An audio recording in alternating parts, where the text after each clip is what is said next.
This is the CBS Evening News. Bob Schieffer reporting. Good evening. The body of a U.S. Air Force pilot killed in the 1986 attack on Libya was flown to Spain today after a shocking case of mistaken identity was cleared up. A Pentagon spokesman says the body will arrive at Delaware's Dover Air Force Base on Monday. All this during another low point in U.S.-Libya relations, and Bert Quinton Rome has our report.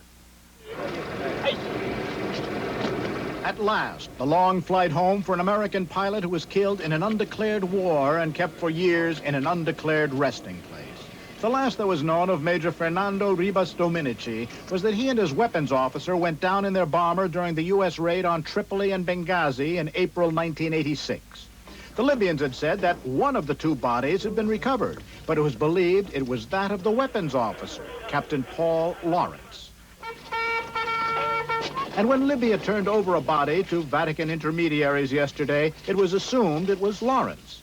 But a check of dental records showed that the body was Ribas Dominici. Lawrence's body is still missing. The Libyans say they returned the body as a humanitarian gesture, but the fact is they held it for nearly 3 years, obviously intending to use it as a political bargaining chip. Apparently, that chip is being cashed in now. We wish good relation with the American people. And that was not the Libyans who began the actions of aggression, etc. But the timing indicates that fear could be a factor too. The decision to send the body back was announced before Christmas, when the Americans started talking about possible action against the alleged chemical weapons plant in Libya. Colonel Gaddafi might have been trying to head off that action by waving an olive branch. Whatever the reason, a pilot who for so many months was missing in action is now to be buried at home. Bert Quint, CBS News, Rome. NATO and the Warsaw Pact agreed today to hold new talks on reducing conventional weapons in Europe starting in March. Agreement came after NATO allies Turkey and Greece settled a territorial dispute that had threatened to block the talks. Today's agreement also clears the way for next week's signing of a major East-West human rights pact in Vienna. Well, the big news from Florida today is about a big fish. President-elect Bush reported on his word of honor. He said that he caught a 13-pound bonefish. He promises photographic evidence later. In the meantime, Mark Phillips says the other news from the Bush expedition.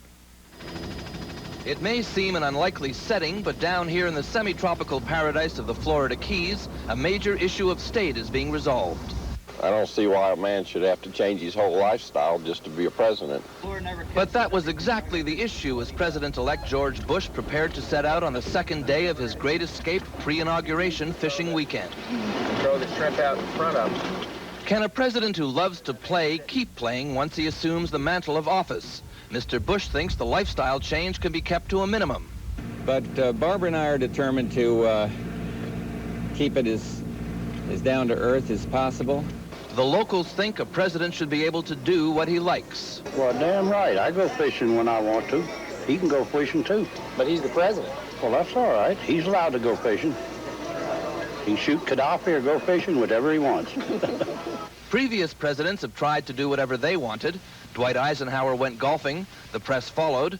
LBJ went to his ranch. The press was there. Richard Nixon walked on the beach. Gerald Ford went skiing.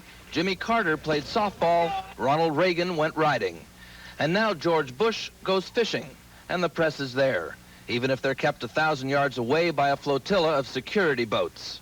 In fact, a kind of double fishing game gets played here. George Bush goes fishing for what he's dubbed the wily bonefish. The press go fishing for the wily George Bush. The odds on either of them catching anything are about the same. Still, this is a pastime Mr. Bush recommends to other world leaders. Where are you all from? Orlando. England. England? Yes. I guess. Margaret Thatcher like a little bone fishing action? Mark Phillips, CBS News, Islamorada, Florida. Ronald Reagan, with only a few days remaining in his presidency, it was goodbye today to his radio address and to another Reagan tradition. Linda Tyra reports. President Reagan left the White House today for his final weekend at Camp David, a sentimental journey as his 8 years in office draws to an end. Earlier, Mr. Reagan nostalgically closed the chapter on one of the cherished trademarks of his presidency. He delivered his 331st and last Saturday radio address. For me, it's been a special relationship. Believe me, Saturdays will never seem the same. I'll miss you. The president's radio addresses began on April 3rd, 1982. I'd like to take a few minutes of your time to talk For 5 minutes on Saturdays, Ronald Reagan unedited and uninterrupted ruled radio stations across America. He spoke on issues as diverse as Contra-Aid, the budget deficit, and the worst crisis of his presidency, the Iran-Contra affair. It's obvious that the execution of these policies was flawed and mistakes were made. Sometimes he reported on the loss of American lives. I'll be going to Andrews Air Force Base to meet one of our Air Force planes, bringing home 16 Americans who died this week in the terrorist attack on the United States Embassy in Beirut. In one notable address in 1984, the mics were open and Mr. Reagan was not yet supposed to be on the air. I've signed legislation that will outlaw Russia forever. We begin bombing in 5 minutes. I think he had some fun out of that. And I think he was also subliminally trying to send a signal to some of his old supporters. You know, I'm in here playing president. I know that. But I'm still Ronnie Reagan. I'm still the guy you elected. It's a good way for him to get a message across without having to be asked rude questions, without having to answer, without having to explain his reasoning about things. Today, as he enters the last week of his presidency, Ronald Reagan bid an emotional farewell. We Americans are keepers of the miracle. We are asked to be guardians of a place to come to, a place to start again, a place to live in the dignity God meant for his children. May it ever be so. Thanks for listening, and God bless you.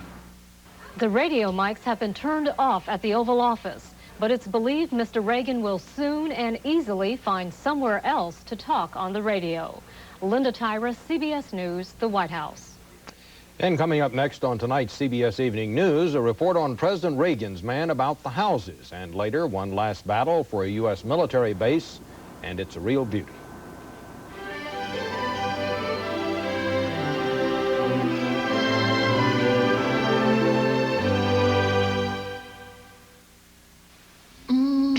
I don't know. What's missing in these new special request soups from Campbell's? I don't know. Want to guess? I don't know. About a third of the salt. That's what Campbell's soups are. Good. Believe it or not, these 3 prunes have more fiber than this entire bowl of bran flakes. Prunes, the high-fiber fruit. Feel your oats. Host. Oats, oats. Feel your oats. Host. Oats, oats. With new Post Oat Flakes. 0 cholesterol. Whole grain oats with oat brand nutrition. And delicious with the taste of golden toasted whole grain oats. No one packs nutrition and taste into an oat flake like Post. Feel your oats. Post. Oats, oats. With new Post Oat Flakes. Feel your oats. Jimmy! It's Jimmy! Happy birthday, buddy! Sounds like you're in the next row. With 30 free minutes from U.S. Sprint, Happy birthday, Jimmy! you can afford to talk to more relatives Like he's in the next room. than ever before. Happy birthday, Jimmy! Tell him we had asparagus. He loves asparagus. Happy birthday, Jimmy! Okay, everybody, we're gonna sing happy birthday. Ready? Set? To get your 30 minutes of free long distance, pick up the phone right now. Call U.S. Sprint and switch. Washington prepared today for President-elect Bush's inaugural next Friday. Workers put the finishing touches on bleachers along Pennsylvania Avenue, the parade route, and tomorrow there'll be a run-through of the swearing-in ceremony on Capitol Hill. When the Bush administration takes over, it will mean the departure of Housing and Urban Development Secretary Samuel Pierce. You may not have noticed, but his place in the outgoing administration is singular. He was there at the start, and he'll be there at the finish. Terrence Smith reports. His nickname these last 8 years says it all, Silent Sam Pierce. The only black, the only 8-year veteran of the Reagan cabinet, the housing secretary is also the least known lieutenant of the Reagan Revolution. This week, he took a rare step into the limelight as the cabinet presented Mr. Reagan with his chair. Well, Mr. President, as the last of the Mohicans, the last of your original cabinet members, in a town where cabinet secretaries frequently measure their success in headlines and in appearances on the evening news, Pierce has deliberately stayed out of sight. Has he discovered the secret to political longevity in the federal village? You keep your head down and you're not going to get attacked. That may be one reason why Secretary Pierce is the only cabinet officer to survive 8 years. So I wouldn't be valuing that coin too lightly. It might be pretty good. Pierce set at least one other record. He's the longest-serving HUD secretary in history. And last fall, the president singled him out for his work in the passage of fair housing legislation. Democrats on Capitol Hill credit him for his anti-discrimination efforts, but not much else. The Reagan administration has waged a war on housing that's been far more vigorous and successful than the war on drugs, and Secretary Pierce has encouraged that. But Pierce's budget-cutting efforts won him praise of conservatives. We honor Sam Pierce as a good friend and as a hero of the Reagan Revolution. While the Reaganauts danced, Pierce paused long enough to defend his record. My God, when we took office in 1981, housing was in a recession. The housing business was terrible. We brought it out of that. We brought prosperity to building. We made housing boom in this country. That's what he did for it. He also presided over a record increase in the number of homeless. We would have asked Mr. Pierce about that and other issues had he been willing to grant an interview in his office here. But, true to his practice, he declined. Silent Sam Pierce is going to leave town as quietly as he came. Terrence Smith, CBS News, Washington.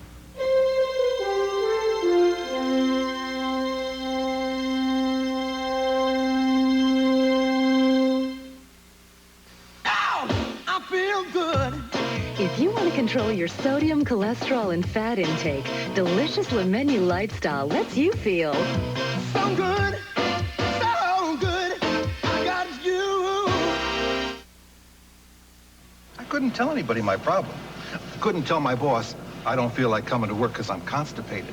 Some excuse. What's he gonna say? Hey, take a laxative. Sure. Then get on the bus and hope that it doesn't kick in? Then one simple idea changed my life. Daily fiber therapy. Metamucil fiber therapy. See, fiber helps keep you regular, but I wasn't getting enough. Now I get plenty. And Metamucil fiber won't irritate your system like a harsh chemical laxative. Works with your body, safely, naturally.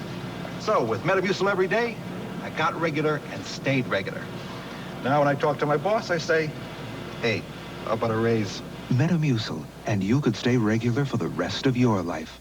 Some drinks are only 10% fruit juice, so it's like getting this much fruit in every glass. But Juicy Juice from Libby's is 100% fruit juice, so it's like getting this much fruit in every glass. Juicy Juice is a juicier juice. When your coffee's rich enough for all working day long and it tastes your way, it's necessarily Nescafe. Great coffee blends to taste your way. That's necessarily Nescafe. Snow and freezing rain crippled traffic in some parts of the nation today. In Cincinnati, icy roadways caused slipping and sliding and numerous traffic accidents, but no deaths or major injuries directly related to the weather were reported. A young woman is locked away tonight from the weather and almost all other outside influences. She is taking part in an experiment to determine the effect of a long space flight to, say, Mars, a trip that would take 5 months. We have more on our story from James Hattori. In a cave beneath Carlsbad, New Mexico, Stefania Follini is spending her second full day in total isolation. No daylight, no clock, no verbal communication. A test of body and mind. Mentally suppress is the main part. If you can do it mentally, you can do everything physically, I think. Follini entered Lost Cave early yesterday morning. She's living in a 100-square-foot plastic box with water, food, and books to sustain her. Researchers are focusing on how isolation throws off the body clock, weakening bones and the immune system. It's looking at fundamental human nature, putting it into an alien environment and seeing what it does. Scientists will also record Follini's sleep patterns and test her ability to think or concentrate. NASA is interested in that study for long space flights. You don't want your astronauts after the first 3 or 4 months ignoring everything or not paying attention to the warning lights or signals or orders or controls. While researchers hope Fellini's experiences underground will add to the greater body of scientific knowledge, Fellini expects she'll learn a few things about herself. I think that if I can feel good with myself, I can feel better with other people. She'll have as many as 150 days to get self-acquainted without the distraction of human voices. She can communicate with researchers by computer, but otherwise, Fellini will be alone with her thoughts. James Hedori, CBS News, Carlsbad, New Mexico.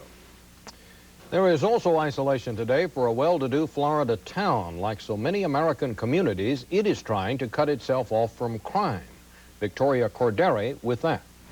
Miami Shores is an established upper-middle-class community sporting a new look in suburban chic: barricades. The town, which is just 2.5 square miles, has blocked 18 streets and plans to spend several $100,000 closing off dozens more. In putting street barriers up and redirecting the traffic, what they're doing is saying we want control of our neighborhood, we want control of our streets. The crime from nearby housing projects overflows into Miami Shores. Police frequently sweep the neighborhood for crack dealers and troublemakers, but many feel it is not enough and hope the barricades will block criminal traffic. I've been twice smugged right on my own doorstep, and I would recommend anything that they can do to keep out those awful people. For years, wealthy communities have sealed themselves off from the outside world, but these are public streets masquerading as private streets to intimidate those who don't belong. It is what some criminologists call private crime control, born out of frustration with law enforcement. As the crime rate goes up in every community, people are going to say, well, look, let's take some other kind of means to defend our homes, other than depending upon the police. Not everyone is thrilled with the new landscape. A group in Miami Shores is planning to sue if the city tries to barricade more streets. It's sort of a medieval approach to crime. We're going to raise our drawbridge and keep everyone else out, but it's not going to solve the problem. While many believe it will solve the problem, there's no proof crime has gone down. Right now, the biggest benefit to barriers is people just feel safer. Victoria Corderi, CBS News, Miami Shores.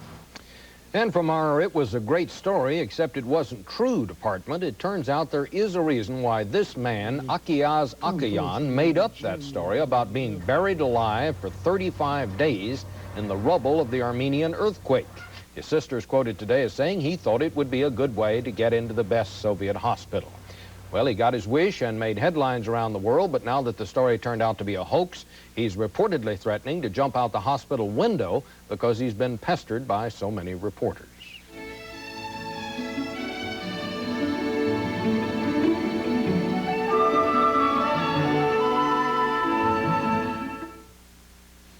The Castle menu lifestyle was designed with my help. You could probably count on your nose the number of times George Bush made a speech last year without promising no increase in taxes. Even so, most people in Washington, including some on the Bush team, believe the government will have to find some way to bring in more money. Well, tonight, David Culhane has a report on the latest proposal to come down the pike. Some congressional forces argue that one partial solution to $100 billion a year federal budget deficits is rolling down the highway in the form of motorists who may have to pay a controversial increase in their gasoline tax. Every 1 cent additional on the gas tax brings in about $1 billion. So if, for example, you would raise the gas tax by 10 cents, you bring in $10 billion. Right now, the federal gasoline tax is 9 cents per gallon. The states collect an additional 7 to 20 cents a gallon. Opposition forces are already moving to block any increase. It hits the lower and middle income people the hardest. You pay the same tax whether you make $15,000 or $15 million, and that's a disgrace. Opponents include road builders, truckers, the tourist industry, and some automobile manufacturers. They argue that gas taxes should stay in the Highway Trust Fund, earmarked primarily for road and bridge repair. But the pressure is mounting to find a package of deficit solutions that would avoid an income tax hike. A gasoline tax in the range of a quarter would still leave us the lowest taxed country in the Western world in terms of energy. The most important motorist in the nation has already registered his opposition. George Bush said in a letter last October that he would oppose any attempt to raise taxes, and that means gas taxes too. But even some members of the Bush administration are already hinting that they will take a look at a gasoline tax increase. They might simply call it a user fee, But by whatever name, the motorist would end up paying the toll. David Culhane, CBS News, New York. Taxes are also the topic of our Washington Notebook tonight, and joining us now in our Washington studio to talk about all this is Tennessee Senator James Sasser, the new chairman of the Senate Budget Committee. Senator, let's get right to it. Do you think a year from now that we'll be sitting here saying, well, George Bush kept his promise. He promised not to raise taxes, and sure enough, he didn't. Do you think that's possible? Well, Bob, I think we can read George Bush's lips, but I'm not sure we can read his mind. I'm not sure what he's going to be saying a year from now. I do know that if we try to reach our deficit reduction targets by cutting spending alone, then we're going to have to make some very tough choices. We may find ourselves cutting programs like Medicaid, Medicare, and of course, George Bush is not going to be able to keep his promises on child care and other programs that lead to a kinder, gentler America. Now, Senator Alan Simpson told CBS News in an interview that's going to be broadcast tomorrow morning on Sunday morning that when George Bush talks about taxes, he means income taxes. Does that say that perhaps he's considering some other form of taxes? Well, a tax is a tax by any name. And let's be clear about it. This budget that Ronald Reagan just proposed for fiscal year 1990 has within it about $8 billion worth of tax increases. Now, he says they're not taxes, but the people who are going to be paying, for example, additional taxes on their Medicare, state and local employees paying this payroll tax would call it a tax. Senator, has the president-elect given you any indication of what he wants to be, what he's for in that Reagan budget, what he's against? Do you expect you'll get anything from the White House on taxes? Well, or I don't, on the budget as a whole? I think we'll get something on the budget as a whole, Bob. The president-elect, and the president-elect's men have indicated that he'll be on Capitol Hill in about 30 days or less, perhaps with a joint session of the Congress, giving his views on the budget. They also indicate that we can probably expect either a Bush budget or a Bush revision of the Reagan budget. I think he's going to have to do that because the Congress is looking to President-elect Bush to lead. Is there any way that the Democrats will come up with some kind of a solution to all this without George Bush joining you on it? Well, of course, those of us on the Budget Committee have a responsibility to produce a budget by law this year, and we'll do our best to do it. But in the final analysis, historically, a president must lead on fiscal policy, and that means a president must lead on budget issues, and we want to see what George Bush will propose. Thank you very much, Senator. We'll be back with more news in just a moment. I don't know. What's missing in these new special request soups from Campbell's? I don't know. One of the things the new 101st Congress is expected to do is approve the closing of nearly 100 military bases to save money. Probably the best known is as old as the nation itself and a familiar part of the San Francisco scene. John Blackstone reports. It is one of the most spectacular urban settings in the world, and for more than 2 centuries, it has belonged to soldiers. The Presidio, commanding the entrance to San Francisco Bay, has been a military base ever since the Spanish set up camp in 1776. Soldiers who get posted here today are almost certain they've gone to heaven. But heaven's gates may be closing. Today, the Presidio is occupied by an army of administrators, people who, the Commission on Base Closings believes, can do their job more efficiently somewhere else. If the military moves out, there are plenty of others ready to move in. The phone is ringing off the walls with practically every realtor in town wanting a piece of the action. But the Presidio will not be for sale. Under a 1972 law, it will be added to the Golden Gate National Recreation Area. There's so many community groups that need space and can't find them, and it's just dynamite. It's wonderful. The sooner the better. In fact, some other old forts along the bay have already been turned over to public use. Former barracks have become classrooms and studios for artists. Where soldiers once shipped off to war, San Franciscans now jog. But not everyone in San Francisco is pleased with the prospect of getting all of the Presidio right now. Been a long and glorious tradition here. Many believe the Army should continue as the benevolent caretaker of this jewel of a site. In possession of the Presidio, the military has enhanced its beauty, planted trees, saved historic buildings.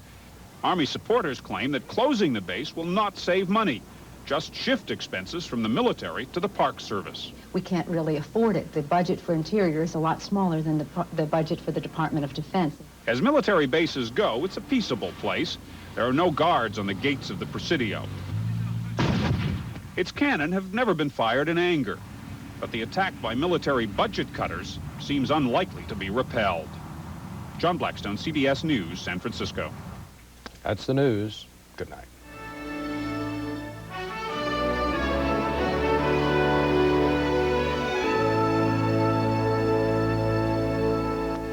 This is CBS.